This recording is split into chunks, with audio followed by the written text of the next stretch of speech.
وجاء من أقصى المدينة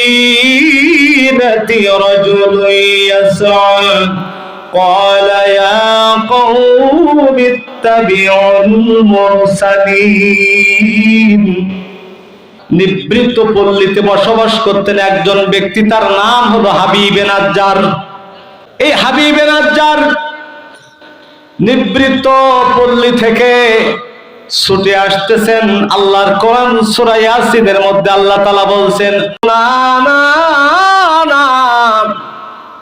দিনের দাওয়াত দিতে যদিও দেরি হয়েছে, কিন্তু তাদের বিরুদ্ধে গায়েবী মামলা হতে 1 সেকেন্ড দেরি হয় নাই। এইবার এই দুইজন রাসূল যখন দিনের দাওয়াত দিলেন, কালেমার দাওয়াত দিলেন, ইসলামের দাওয়াত দিলেন, সঙ্গে সঙ্গে তাদের বিরুদ্ধে মৃত্যুর পরোয়ানা জারি করে দিল।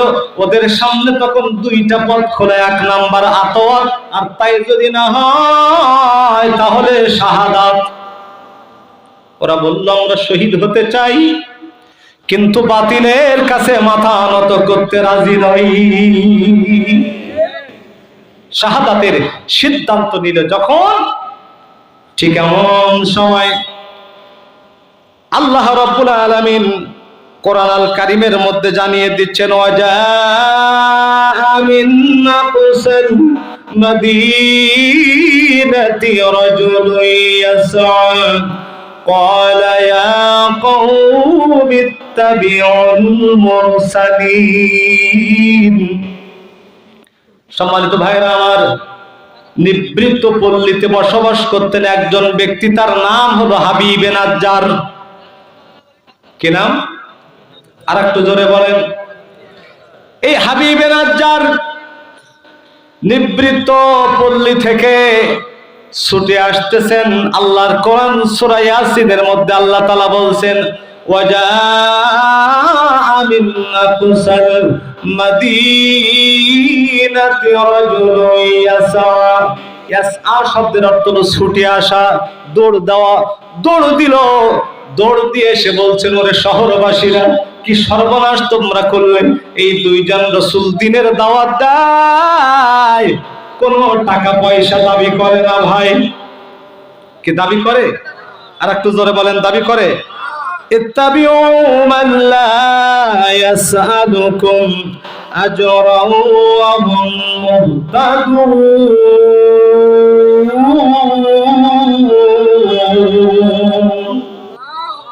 এই দুইজন রাসূল তোমাদের কাছে সত্য দিনের দাওয়াত দেয়। এরা বলে না 1 লক্ষ টাকা না দিলে মঞ্চে উঠবো না। কি এরকম কথা বলে? এরকম কথা বলে না। 1 লক্ষ টাকা না দিলে মঞ্চে উঠবো না, এরকম কোনো কথা বলে না। তাহলে কেন তোমরা এই দুইজন রাসূলের কথা শুনবে না? শোনো শোনো শোনো, তোমরা এই দুইজন রাসূলের কথা শুনে নাও। ওয়ামা লিয়া লা আ'বুদুল্লাযী ফাতারানি وإليه ترجعون।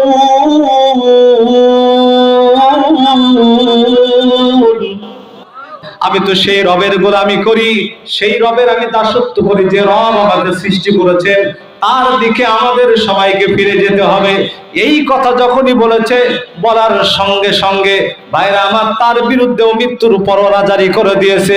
আল্লাহর নবী বলেন, আউয়ালু সালাসাতু ইয়াদখুলুনান নার। 3 শ্রেণীর মানুষকে দিয়ে আল্লাহ তাআলা সর্বপ্রথম জাহান্নাম উদ্বোধন করবেন।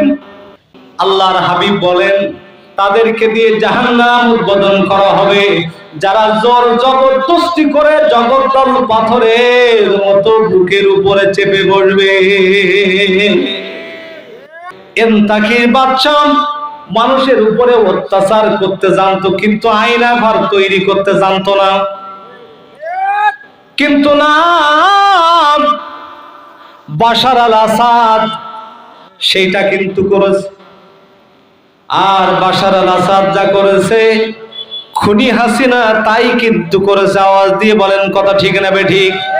আল্লাহর নবী বলেন, আমিরুম মুসাল্লাতুন, কাল কঠিন বিপর্যস্ত হাসরের ময়দানে বিচার কাজ যখন কমপ্লিট হয়ে যাবে, 3 শ্রেণীর মানুষ দিয়ে আল্লাহ তাআলা জাহান্নাম উদ্বোধন করবেন।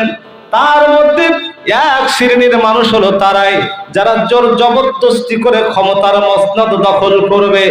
এইটা যদি বাস্তবে পরিণত আমার আল্লাহ করে, তাহলে বাশার আল আসাদকে দিয়ে জাহান্নাম উদ্বোধন হবে। আর বাশার আল আসাদ মনে হয় যখন যাবে, তখন বাংলাদেশের সাবেক প্রধানমন্ত্রী মনে হয় বাদ যাবে। বাদ যাবে? আরো জোরে বলেন। তাহলে আল্লাহর হাবিব কি চমৎকার ভাবে বলেছেন, ১৫০০ বছর আগে স্পষ্ট করে দিয়েছেন, যারা নিরপরাধ নিরীহ মানুষের ম্যান্ডেটটা চুরি করবে আর জোর জবরদস্তি করে বুকের উপরে চেপে বসবে, আল্লাহর নবী বলেন অবশ্যই তাদেরকে দিয়ে জাহান্নাম উদ্বোধন করা হবে। আমির মুসাল্লাতুন চিৎকার দিয়ে বলেন আল্লাহু আকবার।